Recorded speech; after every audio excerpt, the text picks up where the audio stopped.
Hello friends, कैसे हैं आप सब। उम्मीद करती हूँ अच्छे होंगे। आप सबका फिर से स्वागत करती हूँ आपके अपने चैनल नाज़माज़ ऑर्गेनिक गार्डन में। आज हम बात करेंगे जेड प्लांट के बारे में। Jade plant, jade plant, button plant या क्रेसुला वाटर प्लांट। आजकल इस प्लांट को लगाने का बहुत ही ज़्यादा ट्रेंड है। अक्सर लोग इस प्लांट को अपने घरों में लगाते हैं क्योंकि एक लकी प्लांट होने के साथ साथ एयर प्यूरिफाइंग प्लांट भी है।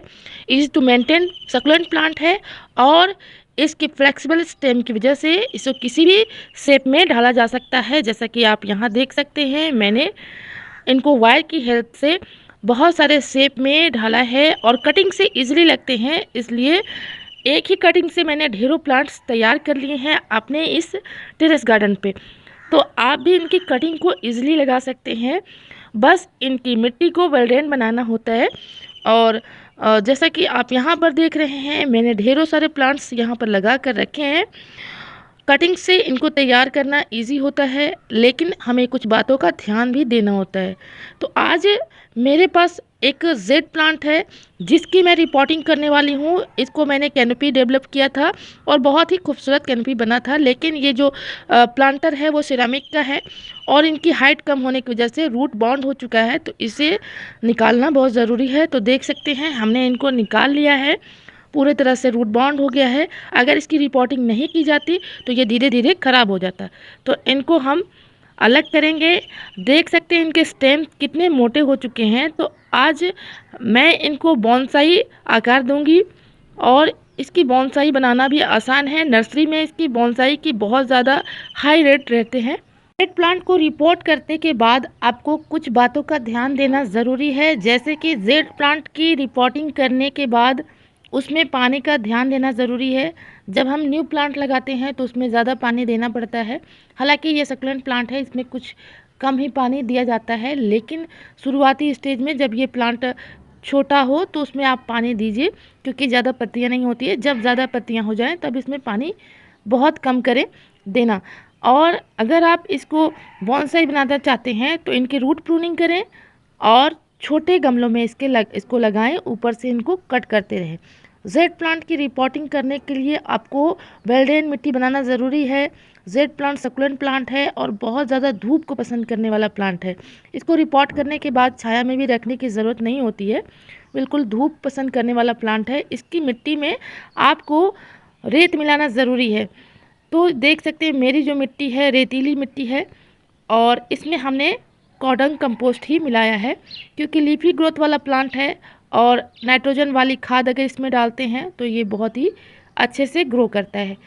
तो अब मैं इनको रिपोर्ट कर रही हूँ छोटे छोटे प्लास्टिक बॉटल्स में, क्योंकि इनकी बॉन्साई बनाना चाहती हूँ और ढेरों प्लांट्स तैयार करना चाह रही हूँ, तो इसलिए इसको लगा रही हूँ। इनकी स्टेम भी मोटी है और जब ये थोड़े अच्छे से लग जाएंगे तो इनको वायर की हेल्प से एक शेप देंगे। तो फ्रेंड्स, इसको लगाने अगर आप न्यू हैं, बिगिनर हैं, तो इनके रूट को ज़्यादा डिस्टर्ब ना करें। ज़्यादा इनको डैमेज करने की ज़रूरत नहीं है। हालांकि कटिंग से भी इजीली चलने वाला प्लांट है, तो मैंने इस तरह से रूट प्रूनिंग की। अगर आपको इसकी रूट प्रूनिंग करने का डर है कि ये प्लांट ख़राब हो जाएगा, तो बस इनके मिट्टी को साइड साइड से हटाइए, नीचे की कुछ मिट्टी को हटाइए और इनको बस रिपोर्ट कीजिए और धूप में ही रख दीजिए। और जब भी रिपोर्टिंग करें तो शाम के टाइम रिपोर्ट करें तो बहुत ही अच्छा होता है। प्लांट को रात भर का टाइम मिलता है। तो इस तरह से मैं इसकी रिपोर्टिंग कर रही हूँ। तो ये देखिए दोस्तों, मैंने इसकी रूट को बिल्कुल छोटे छोटे कर दिए हैं कट करके, और साइड साइड ब्रांच भी कट कर लिए हैं। स्टेम काफ़ी मोटी हैं और प्लास्टिक के इन बॉटल्स में लगा रही हूँ, क्योंकि मैंने ढेरों सारे प्लांट्स तैयार कर लिए हैं। अब मेरे पास प्लांटर्स ज़्यादा बचे नहीं हैं, तो मैं इनमें भी लगा रही हूँ वेस्ट बॉटल्स में। लेकिन अगर आपके पास ज़्यादा प्लांट नहीं है और आपकी रिपोर्टिंग करना चाहते हैं तो प्लास्टिक के बॉटल्स में ना ग्रो करें, क्योंकि ये धूप पसंद करने वाले प्लांट है। और जब हम धूप में इसको रखते हैं, या प्लास्टिक के बोतल हो या प्लास्टिक की गमले हो, तो वो धूप में ख़राब होते हैं और हीट भी लेता है। तो अगर मिट्टी के गमले में इसे लगाते हैं तो बहुत ही अच्छे से ये प्लांट आपका चलता है। और बॉन्साई बनाना चाहते हैं तो ज़्यादा हाइट वाला गमला ना लें, छोटे गमले में ही बॉन्साई बनाएं। बॉन्साई के जो गमले आते हैं उनमें भी आप इनको डेवलप कर सकते हैं। जब भी आप इसकी मिट्टी बनाएं तो वेल्डेन मिट्टी बनाएं, इसमें रेत ज़रूर मिलाएं। खाद आप कोई भी तरह का डाल सकते हैं, आपके पास जो भी अवेलेबल हो, चाहे किचन वेस्ट कंपोस्ट हो या आपके पास वर्मी कंपोस्ट या गोबर की खाद, किसी भी तरह का खाद इसमें आप डाल सकते हैं और इसे लगा सकते हैं। जेड प्लांट को लगाने टाइम आप इसमें कोकोपीट भी मिला सकते हैं। मेरे पास कोकोपीट नहीं है तो मैं इसमें कोकोपीट नहीं मिला रही हूँ।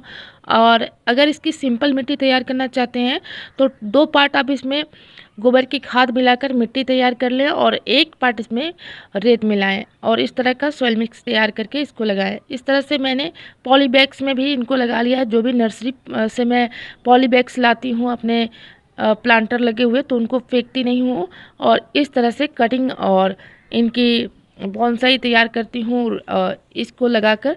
तो देख सकते हैं इनको मैं इनमें भी लगा ले रही हूँ। इस प्लांट के रूट डिवीज़न से या इसकी कटिंग से लगा सकते हैं या इनके एक लीफ से भी इनके प्लांट तैयार कर सकते हैं। जिस भी गमले में इनके लीव्स गिरते हैं तो न्यू प्लांट्स तैयार हो जाते हैं। और इसको जैसे ही आप रिपोर्ट करें आप इसमें पानी डालें, अच्छे से वाटरिंग करें। जब भी पानी डालें तो बिल्कुल पानी ड्रेनेज होल से बाहर निकल जाना चाहिए और शाम के टाइम पानी दें। डेली इसमें पानी देना ज़रूरी नहीं है क्योंकि ये सक्लेंट प्लांट है तो ये गर्मी और धूप को बर्दाश्त करता है। लेकिन बहुत ज़्यादा धूप होने पे इनकी पत्तियाँ बर्न होती हैं तो उस समय इनको शेड में रख सकते हैं। जैसे कि दोपहर की धूप इस पर नहीं लगनी चाहिए, जब मई जून की गर्मियाँ हो जाए तब। और इस तरह से इसमें अच्छे से वाटरिंग कर दी है और इनको हमने सेमी शेड में प्लेस कर दिया है।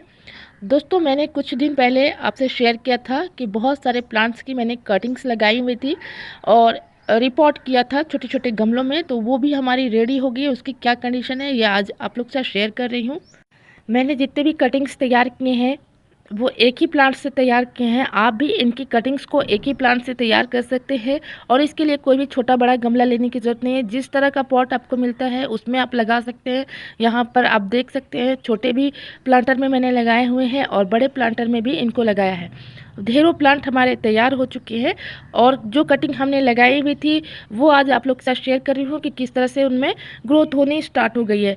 देख सकते हैं 20 से 25 दिन में ही इनमें नए रूट्स आके और बहुत ही अच्छी तरह से हमारे जो प्लांट्स हैं वो रेडी हो चुके हैं। इनमें मैं कॉटन कंपोस्ट और चाय पत्ती की खाद डालती हूँ। लिक्विड फर्टिलाइज़र में मैं ऑनियन पील फर्टिलाइज़र और बनाना पील फर्टिलाइज़र का यूज़ करती हूँ। आप रेगुलरली इसमें खाद ना भी दें तो मंथ में अगर एक बार इसमें खाद डाल देते हैं तो भी आपके प्लांट की ग्रोथ काफ़ी अच्छी होती है। और इसमें वाटरिंग का विशेष ध्यान रखना इसलिए ज़रूरी है कि जब हम इसमें ओवर वाटरिंग करते हैं तो भी इनकी पत्तियां दूर दूर आती हैं, घनी नहीं होती हैं। और जब इनमें अंडर वाटरिंग होती है यानी कि गमले की मिट्टी पूरी तरह से सूख जाती है तो भी इनकी पत्तियां पीली होकर गिरने लगती हैं। आप इनके जो पत्तियां हैं उनको अगर दबा कर देखेंगे तो ढेर सारा इनमें पानी स्टोर रहता है। अगर इनकी पत्तियों में पानी की कमी है तो ये जो पत्तियां हैं वो उतनी मोटी नहीं दिखेंगी, आप इनको अगर दबा कर देखेंगे। और दोस्तों मेरे जो गमले की मिट्टी है काफ़ी ज़्यादा न्यूट्रिशन रिच रहती है तो ज़्यादातर इनमें वीड्स निकलते रहते हैं। तो आप इनकी वीड्स वगैरह हटाते रहें बीच बीच से और इनकी गुड़ाई भी करते रहें। प्लांट्स की गुड़ाई करना इसलिए ज़रूरी है ताकि इनकी जड़ों तक ऑक्सीजन पहुंच सके और जो भी खाद पानी हम अपने प्लांट पे डालें वो इनकी जड़ें अच्छे से ऑब्जर्व कर सकें। तो 15 दिनों में इनकी गुड़ाई करते रहें और इनके गमले की मिट्टी से इस तरह से घास वगैरह हटाते रहें। इस तरह से अगर आप समर में अपने जेड प्लांट की केयर करेंगे या इसमें खाद पानी का इस्तेमाल करेंगे, अगर आपकी कटिंग नहीं चलती है तो इस तरह से कटिंग लगा कर देखिए, कटिंग भी आपकी इजीली चलेंगी और प्लांट की ग्रोथ भी काफ़ी अच्छी होंगी। तो हमें उम्मीद है कि ये वीडियो आपके लिए यूज़फुल रही होगी, हेल्पफुल रही होगी। अगर वीडियो से कुछ नया सीखने को मिला है, नई जानकारी मिली है तो वीडियो को लाइक कीजिएगा। चैनल पे न्यू है तो सब्सक्राइब कीजिएगा। मिलते हैं गार्डनिंग से रिलेटेड ऐसे ही वीडियो में, तब तक के लिए bye, take care, keep gardening and happy gardening.